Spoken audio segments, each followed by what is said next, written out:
بسم اللہ الرحمن الرحیم. میں ہوں آپ کا میزبان ساجد محمود خان. 14 اگست کے حوالے سے منعقد خصوصی پروگرام پاکستان اور پاکستانیت میں آپ کو خوش آمدید کہتے ہیں. یہ پروگرام پختونخوا ریڈیو FM 92.6 مردان کی جانب سے 14 اگست کے حوالے سے پیش کیے جانے والی خصوصی ٹرانسمیشن کا حصہ ہے.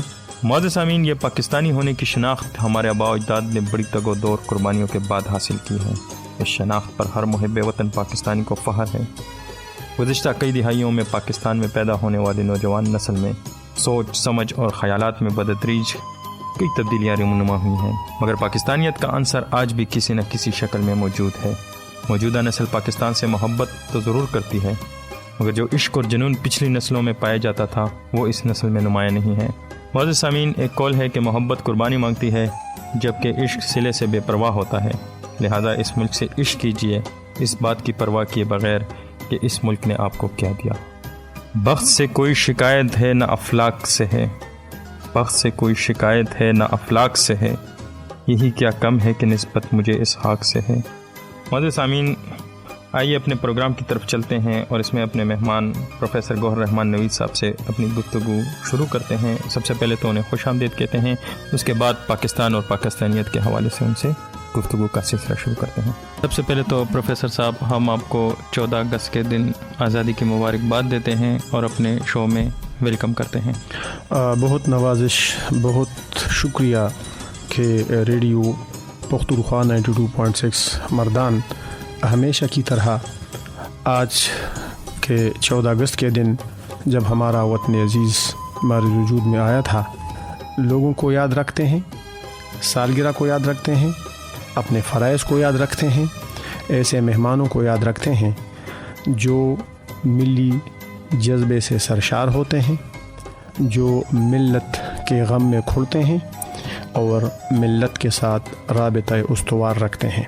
تو ہم سب پاکستانی آج کے دن پوری قوم کو مبارکباد دیتے ہیں اور ریڈیو پختونخوا کو اسپیشلی، ریڈیو پختونخوا کے سننے والوں کو اسپیشلی خراج عقیدت پیش کرتے ہیں کہ اس طرح کے پروگرام کے انعقاد کرانے میں انہوں نے ہمیشہ وہ پہلی صف میں کھڑے ہیں اور ہمیشہ انہوں نے اس میں پہل کی ہے.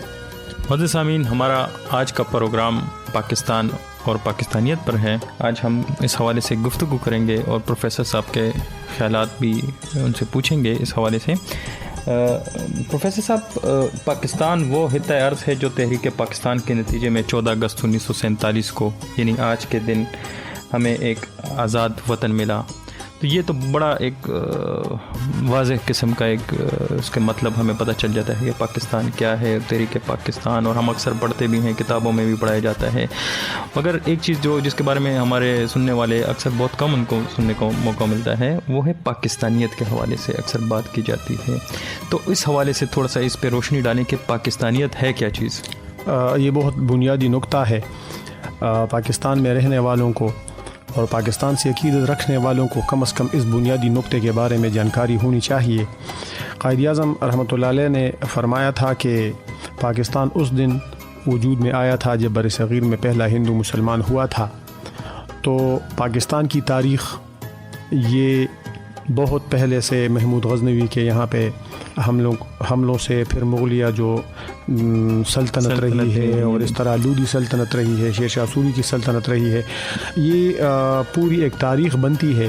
اور اس تاریخ کے ڈانڈے جب 1857 سے جا کے ملتے ہیں اور 1857 کی ناکام جنگ آزادی میں مسلمانوں کو شکست ہو جاتی ہے، تو وہاں سے پھر سر سید احمد خان اور ان کے جو رفقائے کار ہیں، جو حالی ہے، شبلی ہے، محسن الملک ہے، یہ سارے لوگ مل کے ایک ایسا طریقہ، ایک ایسی سوچ ڈیولپ کرتے ہیں جو بہت سے لوگوں کی آنکھوں میں آج بھی کھٹکتی ہے. لیکن سر سید نے شعور دیا ان لوگوں کو. انہوں نے مسلمانوں کو، برصغیر کے جتنے بھی مسلمان تھے، انہوں نے کہا کہ آپ انگریزوں کا مقابلہ نہیں کر سکتے، آپ ہندوؤں کا مقابلہ نہیں کر سکتے، کیونکہ ہم اقلیت میں ہیں. ہم مقابلہ کریں گے، تعلیم کے میدان میں کریں گے، ان کی آنکھوں میں آنکھیں ڈال کے کریں گے. مقابلے کے جو بھی میدان ہے ہم ان میں جا کے مقابلہ کریں گے، اور اس کے لیے بنیادی شرط یہ ہے کہ ہم اگر علم حاصل کریں گے، ہم اگر تعلیم حاصل کریں گے، تو اس وقت سے یہ 90 سالہ جدوجہد ٹھہرتا ہے. یہ تب جا کے 1947 میں اس کا انت ہوتا ہے اور اس کا نتیجہ پاکستان کی شکل میں سامنے آتا ہے، تو وہی سوچ جو 1857 کی جنگ آزادی میں سر سید احمد خان نے دو قومی نظریے کی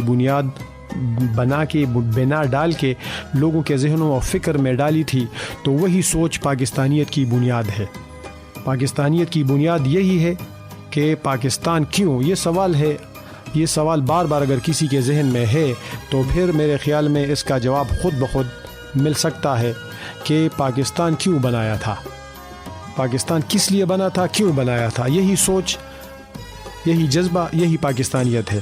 ظاہر ہے اسلام کی ترقی کے لیے ایک ایسی تجربہ گاہ جس میں ہم اسلامی اصولوں کے مطابق، اسلامی اصولوں کی آزمائش کر کے اپنے خلوص اور محبت کے ساتھ، بھائی چارے کے ساتھ، ایک دوسرے کے احترام کے ساتھ، ایک دوسرے کو برداشت کر کے، ایک دوسرے کو کندھا دے کے، ایک دوسرے کو اٹھا کے، ایک دوسرے کو تبکی دے کے، ایک دوسرے کے آنسو پہنچ کے، ایک دوسرے کے سر پہ ہاتھ رکھے، ایک دوسرے کو بھوکے کو کھانا کھلا کے، ایک دوسرے کو ہاتھ سے پکڑ کے سڑک کراس کرا کے، ایک دوسرے گرے پڑے شخص کو کندھا دے کے، یہ پاکستانیت ہے۔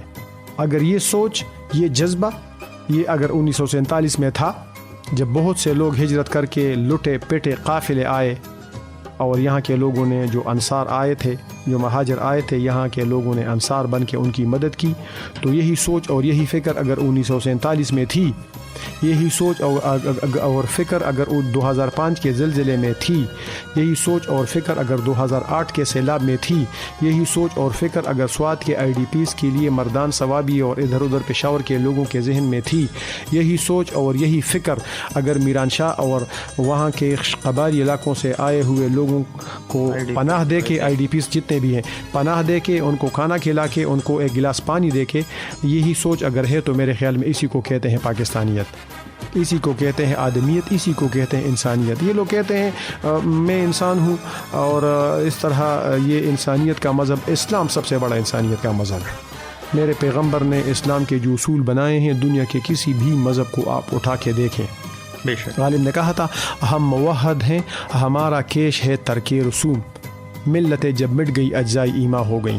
تو جتنی بھی ملتیں ہیں، جتنے بھی دین حضور صلی اللہ علیہ وسلم سے پہلے، اسلام سے پہلے جتنی بھی دین گزرے ہیں، جتنے بھی پیغمبر گزرے ہیں، ان کی تمام اچھائیاں ایک ایک کر کے ہمارے اسلام میں، ہمارے پیغمبر کی ذات میں موجود ہیں۔ اور پھر اسی جذبے کے تحت یہ جو مسلمان اٹھے بر صغیر کے اور انہوں نے پاکستان کے لیے جدوجہد کی، تو وہی جدوجہد 1947 میں کام آئی۔ 1947 میں ہم نے متحد ہو کے پاکستان حاصل کیا تھا۔ آج بھی یہی سوچ، آج بھی یہی فکر، یہی ایک دوسرے کے ساتھ تعاون کر کے، ہاتھوں میں ہاتھ ڈال کے آگے بڑھنے کی ہے، تو یہی پاکستانیت ہے۔ خواتین و حضرات، پاکستان اور پاکستانیت کے حوالے سے ہماری گفتگو پروفیسر گوہر رحمان نوید صاحب کے ساتھ جاری رہے گی۔ آئیے آپ کو ایک وقفے کی طرف لے چلتے ہیں۔ اس دوران آپ ایک ملی نغمہ سن سکتے ہیں، اس کے بعد پروگرام جاری رہے گا۔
اندھیروں کو مٹائے گا، اجالا بن کے چھائے گا، یہ خطہ انقلابی ہے، نئی دنیا بنائے گا۔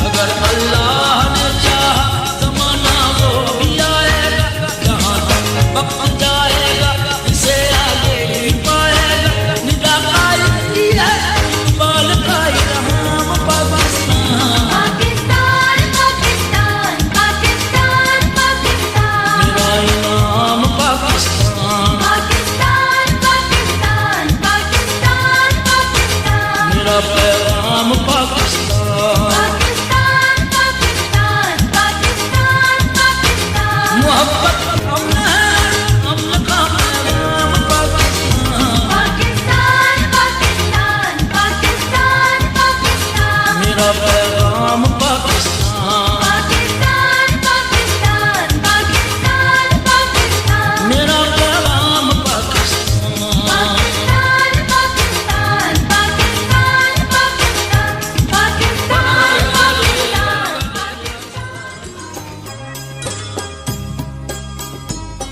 ویلکم بیک خواتین و حضرات، معزز سامعین، آپ کو اپنے پروگرام میں خوش آمدید کہتے ہیں۔ 14 اگست کے حوالے سے اس خصوصی پروگرام میں آپ کو دوبارہ خوش آمدید کہا جاتا ہے۔ پروفیسر صاحب، اکثر ہم اپنی تاریخ کی کتابوں میں پڑھتے ہیں کہ جب بر صغیر کے مسلمانوں نے ایک علیحدہ وطن کے لیے کوششیں شروع کر دی، اس کوششوں میں تاجر لوگوں نے بھی اپنا حصہ ڈالا، سیاستدانوں نے بھی اپنا حصہ ڈالا، جو وکیل تھے انہوں نے بھی اپنا حصہ ڈالا، عرض جو علماء کرام نے اپنا حصہ ڈالا، جس حد تک اس کی پہنچ تھی، جس حد تک اس کے وسائل تھے، اس نے اپنے حصے کی شمع روشن کی۔ تو اس حوالے سے میں پوچھنا چاہوں گا کہ شاعر ادیب کا اکثر ہم بہت کم ذکر سنتے ہیں، چونکہ آپ خود بھی اس شعبے سے وابستہ ہیں، تو میں چاہوں گا کہ آپ ہمیں بتائیں کہ پاکستان بنانے میں، اس ملک کو بنانے میں، اس کو پروان چڑھانے میں، اس کو آگے لے جانے میں جو شاعر ادیب اور دانشور تھے، اس حوالے سے آپ کچھ بتائیں ہمیں۔ یہ بہت بنیادی سوال ہے۔ تھوڑی دیر پہلے میں عرض کر چکا ہوں کہ سر سید احمد خان نے دو قومی نظریے کی طرح ڈالی، دو قومی نظریے کی بنا ڈالی۔ سر سید ایک فرد کا نام نہیں ہے، سر سید علی گڑھ تحریک کا نام ہے، اور پھر علی گڑھ تحریک کے 3 بڑے زاویے تھے۔ ایک ان کا سیاسی زاویہ تھا کہ انگریزوں اور ہندوؤں کے ساتھ کس طرح مقابلہ کیا جائے۔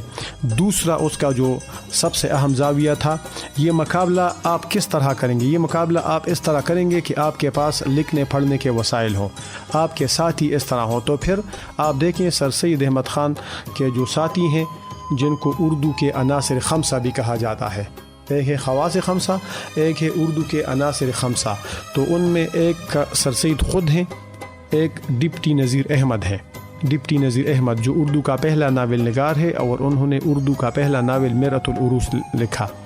پھر شبلی نعمانی ہیں، شبلی نعمانی کو آپ دیکھیں، سیرت النبی سے لے کے ان کے جو سوانح ہیں ان کو آپ دیکھیں، پھر موازن انیس الدبیر کو دیکھیں، کتنی بڑی کنٹریبیوشن ہے، شعر العجم کو دیکھیں۔ ان کے ساتھ ساتھ مولانا حالی ہے، مولانا الطاف حسین حالی، پہلی سوانح لکھنے کا اعزاز مولانا حالی کو حاصل ہے، اور یادگار غالب اردو کی پہلی سوانح ہے۔ ان کے علاوہ مولانا حالی کا ایک اور بہت بڑا کارنامہ مسدس مد و جزر اسلام ہے، یہاں تک کہ سر سید کہتے ہیں کہ جب خدا مجھ سے پوچھے گا قیامت کے دن کہ تم کون سا اچھا کام کر کے آئے ہو، تو میں کہوں گا کہ میں حالی سے مسدس لکھوا لایا ہوں۔ یعنی اس ایک نظم کی وجہ سے اللہ تعالیٰ نہ صرف حالی کی بخشش کرے گا بلکہ میری بھی بخشش کرے گا۔ اس کے ساتھ ساتھ آپ دیکھیں پھر اس طرف آپ محمد حسین آزاد، یہ 5واں محمد حسین آزاد ہیں۔ محمد حسین آزاد نے اردو انشاء پردازی کی بنیاد رکھی، اردو انشائیے کی بنیاد رکھی، اردو خاکہ نگاری کی جو اولین کتاب ہے اس میں آپ محسوس کر سکتے ہیں، اس میں آپ دیکھ سکتے ہیں آب حیات۔ تو یہ 5 لوگ تھے، اور اس کے ساتھ پھر نواب محسن الملک ہے، نواب وقار الملک ہیں، سر آغا خان ہے، یہ لوگ پھر ملے ہیں، اور انہوں نے تحریک پاکستان کو آگے بڑھایا ہے، انہوں نے دو قومی نظریے کو آگے بڑھایا ہے۔ پھر ان کو علامہ اقبال کی صورت میں، پھر ان کو مولانا حسرت موہانی کی صورت میں یہ لوگ پھر ملے ہیں۔ پھر دیکھیں یہ تو شعراء کا کام ہے، گرما و غلاموں کو لہو سوز یقین سے، کنجش کی فرمایا کو شاہین سے لڑا دو، اقبال نے کہا ہے۔ تو اقبال نے ایک جوش اور ایک ولولہ دیا، اکول والا تازہ دیا میں نے دلوں کو، لاہور سے تا خاک بخارا و سمرقند، اقبال نے کہا ہے۔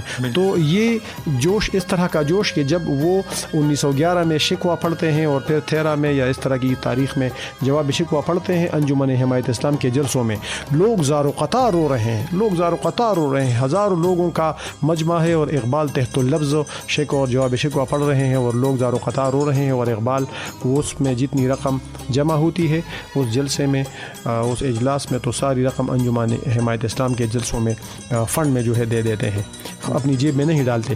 تو یہ حال ہی کی شاعری کا تسلسل اقبال کی صورت میں نمودار ہوا۔ پھر اقبال سے تھوڑا سا ہٹ کے جب ہم آتے ہیں، بالکل احسان دانش کی نظمیں آپ دیکھیں، جذبہ آزادی کے بارے میں انہوں نے کتنا کچھ لکھا۔ پھر فیض کی نظموں میں آپ جذبہ آزادی کو محسوس کر سکتے ہیں، وطن سے محبت کو محسوس کرتے ہیں۔ پھر آکے احمد ندیم قاسمی کو دیکھیں، جی احمد ندیم قاسمی کو دیکھیں کہ اس عرض پاک پر اترے وہ فصل گل، ہاں خدا کرے کہ میری عرض پاک پر اترے وہ فصل گل جسے اندیشہ زوال نہ ہو، یہاں جو پھول کھلے وہ صدا کے لیے ہی رہے، تو یہاں خزاں کے گزرنے کی بھی مجال نہ ہو۔ تو احمد ندیم قاسمی کے پھر آپ افسانے دیکھیں، جی ایک ایک چیز آپ دیکھیں، ہیروشیما سے پہلے، ہیروشیما کے بعد میں تو وہ دوسری جنگ عظیم کی بات ہے، لیکن یہاں تک آ کے پھر جب کپاس کا پھول آپ دیکھیں، ان کا بہترین افسانہ ہے، اس میں اس مٹی سے محبت دیکھیں۔ افتخار عارف کو دیکھیں، جی وہ وہاں سے لٹا پیٹا یہاں آیا تھا، مہاجر تھا پاکستان کی خاطر، انہوں نے ہجرت کی، جوش ملی آبادی، کئی سال وہاں پہ رہے، پھر واپس پاکستان آ گئے۔ یہ سارے لوگ تھے، یہ سارے مسلمان تھے، انہوں نے پاکستان کی جدوجہد میں حصہ لیا۔ مٹی کی محبت میں ہم آشفتہ سروں نے، مٹی کی محبت میں ہم آشفتہ سروں نے وہ قرض اتارے ہیں جو واجب بھی نہیں تھے۔ تو اس طرح کے شعر پروین شاکر کو پھر آپ دیکھیں، یہ ساری جدوجہد ایک بہت بڑی کہانی ہے۔ آپ دیکھیں ناصر کاظمی کو دیکھیں، امبالہ میں پیدا ہوئے تھے، پاکستان آ کے انہوں نے لاہور میں سکونت اختیار کی۔ تو اس طرح طارق عزیز بہت سے لوگ، حکیم محمد سعید کو پھر آپ دیکھیں، کتنا بہت بڑا سفر نامہ نگار ہے، کتنا بڑا ان کا کنٹریبیوشن ہے، انہوں نے حال بچوں کو صحیح اسلامی اور پاکستانی بنانے میں انہوں نے ایک چھوٹا سا رسالہ نکالا ہے اور جو برسوں سے جاری ہے، ہمدرد کے زیر اہتمام۔ پھر پروین شاکر کو دیکھیں، بخت سے کوئی شکایت ہے نہ افلاک سے ہے، بخت سے کوئی شکایت ہے نہ افلاک سے ہے، یہ بھی کیا کم ہے کہ نسبت مجھے اس خاک سے ہے۔ تو اس طرح کے بہت سے لوگ ہیں کہ جنہوں نے اپنے قلم کو تلوار بنا کر پیش کیا، جنہوں نے اپنے قلم سے تلوار کا کام لیا، اور وہی سر سید تحریک کہ جو کام تلوار کے ذریعے مشکل سے ہوتا ہے، خون خرابہ اور ادھر ادھر امن اور یہ ساری چیزیں ان میں ادھر ادھر ہو جاتی ہیں، لیکن اگر آپ کا قلم ہے، آپ کی سوچ ہے، آپ ایک افسانہ لکھے، آپ ایک غزل لکھے، آپ ایک نظم لکھے، آپ کوئی ڈرامہ تحریر کر کے، تعلیم بالغاں دیکھیں جی، خواجہ معین الدین کا ڈرامہ ہے، اس میں آپ محسوس کر سکتے ہیں۔ کرشن چندر کا ناول دیکھیں غدار، اس میں تقسیم کے حوالے سے کتنی زبردست باتیں ہیں۔ اس کے ساتھ ساتھ آپ خدیجہ مستور کا ناول دیکھیں آنگن کا مطلب ہے بر صغیر کا آنگن جو ہے، وہاں پہ مختلف نظریات کے لوگ ہیں۔ بڑے چچا جو ہے وہ کٹر کانگریسی ہے، اور ان کی جو بھتیجی ہے عالیہ، اور ان کے ساتھ جو جمیل بھیا ہے اور چنی ہے، یہ تینوں مسلم لیگ کے کردار ہیں۔ تو یہ پوری تاریخ ہماری ہے، یہ ادبی تاریخ، دراصل ہماری ادبی تاریخ، ہماری اردو کی تاریخ پاکستان کی تاریخ ہے۔ اردو اور پاکستان ایک دوسرے کے ساتھ لازم و ملزوم ہے۔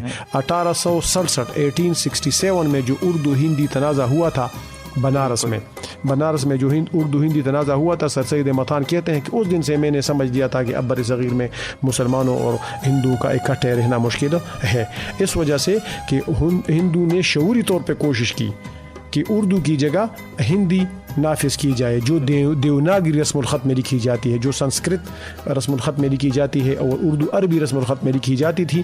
اردو تمام بر صغیر کی زبان تھی، تقریباً مسلمانوں کے لیے ایک سیاسی، معاشرتی اور معاشی خودکشی تھی، بالکل جی، اگر وہ رائج ہو جاتی۔ تو وہیں سے یہ جو سلسلہ چل نکلا تھا، یہ 1947 تک پہنچا۔ 1947 سے لے کے آج تک یہ سلسلہ الحمدللہ جاری ہے، اور ہمارے جو ادبا ہیں، پشتوں کے جو ہمارے ادبا ہیں، دیکھیں آپ حمزہ بابا کو دیکھیں، آپ قلندر مومن کو دیکھیں، آپ بہترین نام ہے, ایوب صابر کو آپ دیکھیں, یہ سارے لوگ اتنے زیادہ محب وطن, یونس خلیل کو آپ دیکھیں, ہمیش خلیل کو آپ دیکھیں, اس کے علاوہ دوست محمد کامل صاحب کو آپ دیکھیں, انہوں نے بڑی کنٹریبیوشن, سائیں احمد علی کو آپ دیکھیں, ہنکو کا شاعر ہے, انہوں نے جدوجہد کی ہے. اس طرح بہت سے لوگ ہیں جس کی مثالیں اور جس کے شعر اگر میں یہاں پہ سنانے لگ جاؤں تو پتہ نہیں کتنے شعر آئیں گے, کتنے افسانے آئیں گے, کتنے ڈرامے آئیں گے. تو یہ سارے لوگ انہوں نے قلم کے ذریعے جہاد کیا, اور بہترین جہاد اس وجہ سے قلم کے ذریعے کیا جاتا ہے کہ یہ سوچ کی تبدیلی ہوتی ہے, اس سے سوچ تبدیل ہوتی ہے, اس سے انسان کی فکر میں انقلاب آ جاتا ہے. ٹھیک. پروفیسر صاحب, جیسا کہ آپ نے ذکر کیا کہ 1947 سے ملک کی خدمت کا جو جذبہ ہے وہ لوگوں میں پایا جاتا ہے, خصوصاً شعراء حضرات میں بھی, مگر اکثر دیکھنے میں آیا ہے کچھ لوگوں کا خیال ہے کہ جو جذبہ ہمارے آباء و اجداد میں 1947 میں پایا جاتا تھا اس میں کسی حد تک کمی آئی ہے یا وہ اس طرح نہیں رہا. تو اس میں اکثر ہم بہت سی مثالیں بھی دیکھ دیتے ہیں, کوئی جو ہے ہمیں آج کے معاشرے کی مثال دے دیتا ہے, خاص کر معاشرتی سطح پر اگر ہم دیکھیں تو ہمیں ایک زوال آ گیا ہے اور بہت سی ایسی برائیاں ہیں جو ہم میں آ گئی ہیں, ایثار اور محبت کم ہو گئی ہے, لوگوں میں بھائی چارے کا فقدان پایا جاتا ہے, لوگوں کا ایک دوسرے سے نفرت کا رویہ کچھ کسی حد تک اس کے مقابلے میں زیادہ ہے. تو اس حوالے سے آپ کیا کہنا چاہیں گے, وہ کیا وجہ ہے یا کون سی وجوہات ہے جس کی وجہ سے ہماری جو عظمت ہے وہ اوپر کی طرف جانے کے بجائے زوال پذیر ہوتی ہے؟ دیکھیں سر, یہ بہت بنیادی سوال ہے, اس کا جواب بھی بڑا تفصیل طلب اور وقت طلب ہے.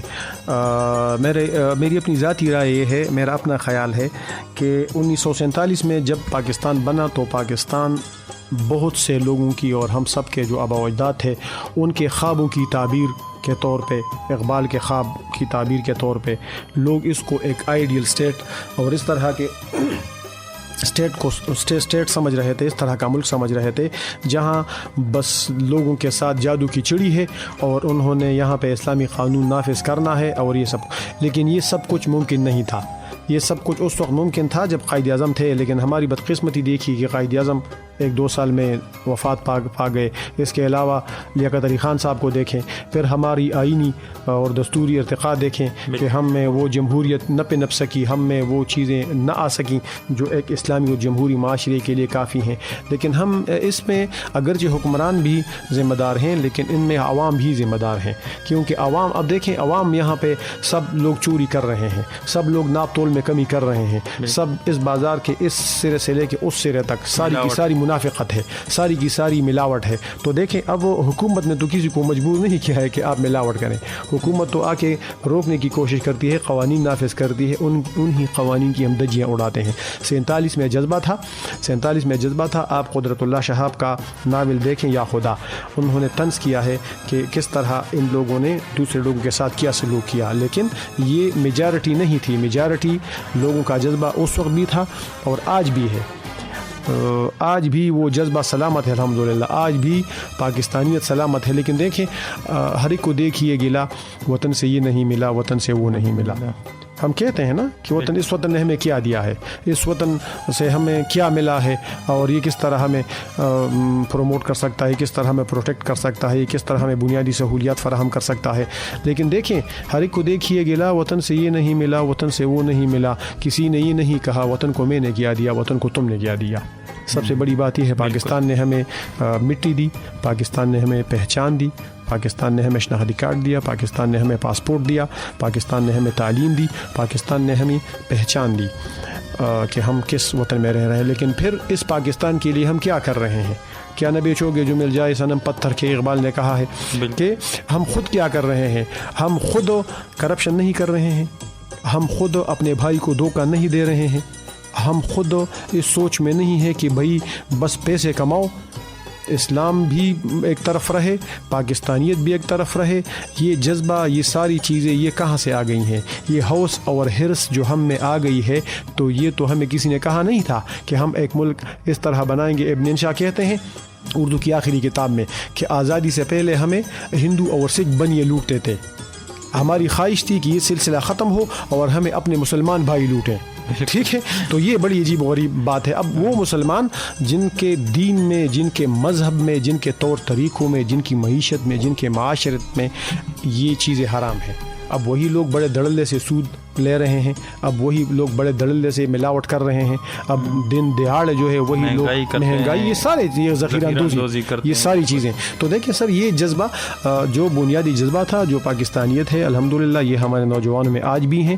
لیکن یہی ہمارے نوجوان جب بڑوں کی دیکھا دیکھی ان کے ساتھ پھر شامل ہو جاتے ہیں, عملی زندگی میں آ جاتے ہیں. اب آپ فیس بک کھول کے دیکھیں, سوشل میڈیا پہ الحمدللہ ہمارے ہزاروں پاکستانی نوجوان, کسی نے جھنڈا اپنے ساتھ وہ اٹھایا ہے, کسی نے قائد اعظم کی تصویر لگائی ہے, کوئی علامہ اقبال پہ مر رہا ہے, کوئی کس پہ مٹ رہا ہے.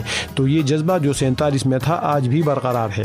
آج بھی وطن کی خاطر سارے سپوت کٹ مرنے کے لیے تیار ہیں. لیکن بیچ میں سے ادھر ادھر جو مصیبتیں آ گئی ہیں, بیچ میں سے ادھر ادھر کے جو لوگ آ گئے ہیں, انہوں نے مسئلہ جو ہے وہ خراب کر دیا ہے. اور پاکستانیت تو الحمدللہ اس وقت بھی تھی اور آج بھی وہ پاکستانیت موجود ہے.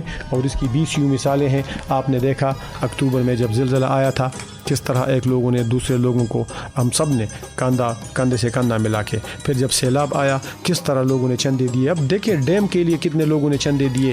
جب اس طرح کی کوئی وہ آ جاتی ہے تو ایک سے بڑھ کر ایک. اب دیکھیں کورونا کی ریسنٹ مثال ہے, کورونا کی ریسنٹ مثال آپ دیکھ لیں, جو ہماری تنظیمیں ہیں ان کو آپ دیکھ لیں, سب نے کس طرح ایک دوسرے کے ہاتھوں میں ہاتھ ڈال کے کس طرح ہماری پولیس کھڑی رہی.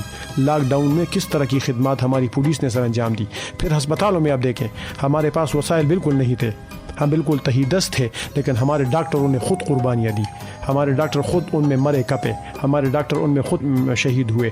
ہمارا جو میڈیکل سٹاف تھا, ہماری جو نرسیں بہنیں ہیں, انہوں نے کتنی قربانیاں دی. خود فرنٹ لائن میں کھڑے رہے, بغیر وسائل کے, بغیر اس کے وینٹیلیٹر کے, انہوں نے خود آگے بڑھ کے, کیونکہ ہمارا جذبہ, اسلامی جذبہ, پاکستانیت کا جذبہ آج بھی موجود ہے. سیلاب میں بھی لوگوں نے دیکھا, IDPs میں بھی لوگوں نے دیکھا, زلزلے میں بھی لوگوں نے دیکھا, اور سب سے بڑھ کے کرونا میں بھی لوگوں نے دیکھا. تو الحمدللہ یہ چیزیں آج بھی ہیں. لیکن مسئلہ یہی ہے کہ یہ جذبہ سرد نہیں ہونا چاہیے, اس جذبے کو ابھارنا چاہیے, مزید اوپر کی طرف جانا چاہیے, مزید اوپر کی طرف جانا. اور اس کو ہم اپنے اچھے عمل کے ذریعے, اپنے اچھے کردار کے ذریعے اور اچھی سوچ کے ذریعے آگے بڑھا سکتے ہیں.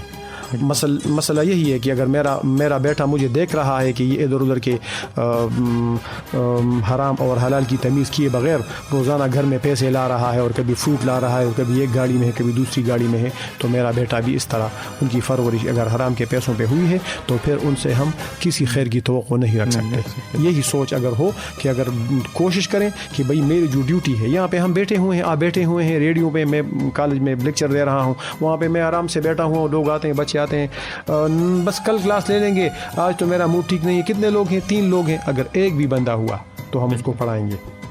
ہم سفر چاہیے ہجوم نہیں, ہم سفر چاہیے ہجوم نہیں. ایک ہی شخص بھی قافلہ ہے مجھے, زندگی سے یہی گلا ہے مجھے, تو بڑی دیر سے ملا ہے مجھے. جی سر, بالکل. پروفیسر صاحب, آپ نے جیسا کہ کہا, بہت خوبصورت بات کی کہ اس ملک نے ہمیں پہچان دی. اس حوالے سے اکثر میں بچپن میں بھی اور ابھی بھی وہ شعر مجھے ابھی تک یاد ہے کہ اکثر کہا کرتا ہوں, بس یہی پہچان تھی میری ہر پہچان سے پہلے بھی. واہ. بس یہی پہچان تھی میری ہر پہچان سے پہلے بھی, پاکستان کا شہری تھا میں پاکستان سے پہلے بھی. واہ. تو یہ ہمارا جذبہ, چونکہ آپ نے جیسے بہت خوبصورت طریقے سے بتایا کہ یہ ہماری جو پاکستان کی تاریخ ہے یہ بہت پرانی ہے, یہ 1947 سے بھی پرانی ہے. اس کی جڑیں وہاں پہ ملتی ہیں جب ہمارے بڑے اکابرین نے, ہمارے جو رہنما تھے, لیڈر تھے, انہوں نے اس وقت اس طرف اشارہ کیا تھا کہ ایک آزاد مملکت حاصل کی جائے گی مسلمانوں کے لیے. معزز سامعین, ہمارا یہ پروگرام کا سلسلہ جاری رہے گا. 14 اگست کے حوالے سے اس خصوصی شو میں ہم پروفیسر گوہر رحمان نوید سے گفتگو جاری رکھیں گے. آئیں ایک وقفے کی طرف چلتے ہیں جس میں آپ کو ایک خوبصورت ملی نغمہ سناتے ہیں. اس کے بعد پروگرام کی طرف دوبارہ آتے ہیں.